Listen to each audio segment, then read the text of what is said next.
কথায় আছে বাঙালির 12 মাসে 13 পার্বণ। ঠিক তেমনি সেই পার্বণের মধ্যে পিঠে পুলির উৎসব হচ্ছে আর একটি বড় পার্বণ। কি আপনি ভাবছেন না তো যে এটাকে কি বলে? এটাকে বলে আমাদের ভাষায় তালের গুলগুলি। তো এটাকে আপনাদের ভাষায় কি বলে সেটা আপনারা কমেন্ট করে যেতে ভুলে যাবেন না। তাহলে চলুন বলা যাক আজকের উপকরণ। তাল দিয়ে কিভাবে আপনারা সুন্দরভাবে ফুলুরির মতো তালের গুলগুলি বানিয়ে ফেলতে পারেন। এরকম ছোট ছোট তালের গুলগুলি বানাতে আপনার প্রথমেই লাগবে একটা তাল। আপনি যদি বেশি পিঠা বানাতে চান তাহলে আপনি যতগুলো পিঠা বানাবেন ততগুলোই তাল হলে ভালো হবে। তালটা একটু বেশি পরিমাণে হলে ভালো লাগবে। তো তালটাকে প্রথমে নিয়ে খোলা ছাড়িয়ে তারপর এইভাবে জল দিয়ে মেখে ভালো করে একটা ঠাকার মধ্যে এইভাবে নিয়ে নিতে হবে। তাহলে ওই যে মাঠটা রয়েছে ওই মাঠটা কিন্তু একটা সুন্দরভাবে ছাঁকা টাইপের হয়ে বেরিয়ে যাবে। তারপর সেই ছাঁকাটাই কিন্তু চালের গুঁড়ি মেশাবে, ময়দা মেশাতে পারো, সুজি মেশাতে পারো, সুন্দরভাবে নরম হবে। তো দেখতে পাচ্ছ আমরা কিভাবে এটাকে মার বের করে নিয়েছি সুন্দরভাবে। তো আমাদের একটা তালে এতগুলো মার বেরিয়েছে তোমরা দেখতে। আর সেটা সুস্বাদু করার জন্য আমরা কি কি দিই তোমরা ভালো করে দেখো। পরিমাণ মতো চিনি দিয়ে দেব।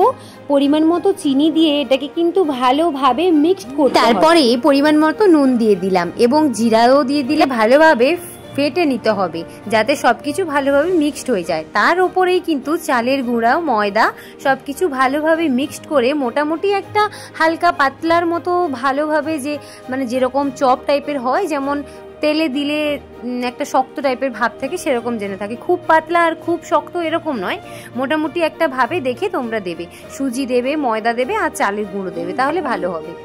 তারপর ভালো করে মিক্সড করে নিতে হবে। আর ভালো করে মিক্সড করে নেওয়ার পর তোমরা দেখবে যে কতটা কি আছে, পাতলা হয়ে গেছে কিনা। তারপরেই কিন্তু চলে যাবে একেবারে কড়াইতে গিয়ে তেল দিয়ে ভালো করে তেলটা গরম হয়ে যাওয়ার পরই কিন্তু তোমরা সেটাকে আস্তে আস্তে ছোট ছোট করে একদম ছোট্ট হবে দিয়ে তোমরা দিতে পারো। তেলটা গরম হয়েছে কিনা দেখার জন্য আমরা একটা করে দিচ্ছিলাম। তারপর পুরো যতগুলো তেল রয়েছে পুরো কড়াইটাতে একেবারে অনেকগুলো একসঙ্গে দিয়ে দিলে তারপর লাল হয়ে আসবে, ঠিক একদম মুচমুচে, জাস্ট খেতে অসাধারণ লাগবে।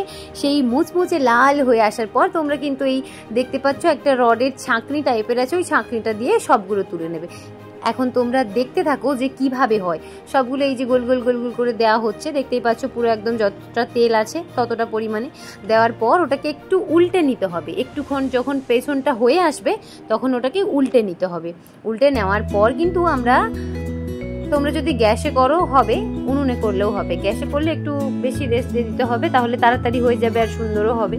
তো লাল হয়ে আসছে দেখতে পাচ্ছ, আমরা উল্টেও নিচ্ছি। আর উল্টে নেওয়ার পর ভালো করে দুই দিক একেবারে মুচমুচে লাল টাইপের হয়ে আসবে, তখনই ঠিক এইটাতে করে নামিয়ে নিতে হবে একটা আলাদা কোনো পাত্রে। তারপর এই যে দেখতে পাচ্ছ আমরা আলাদা একটা পাত্রে নামিয়ে নেব। তেলটা ঝরে যাচ্ছে, তারপরে আবার ওই তেলে কিন্তু আবার দিয়ে দেওয়া হবে। এরকম করতে করতে তোমরা যতগুলো তোমরা নিজেরা খেতে চাইবে ততগুলোই বানিয়ে ফেলো আর খেয়ে যাও একেবারে মুচমুচে তালের গুলগুলি। কেমন লাগলো আমাদের আজকের রেসিপি? তো নেক্সট ভিডিও তোমরা কি চাও অবশ্যই কমেন্ট করে জানিও। ফাইনালি আমাদের গুলগুলি রেডি। দেখো ওয়াও কি সুন্দর গুলগুলি। ফেলা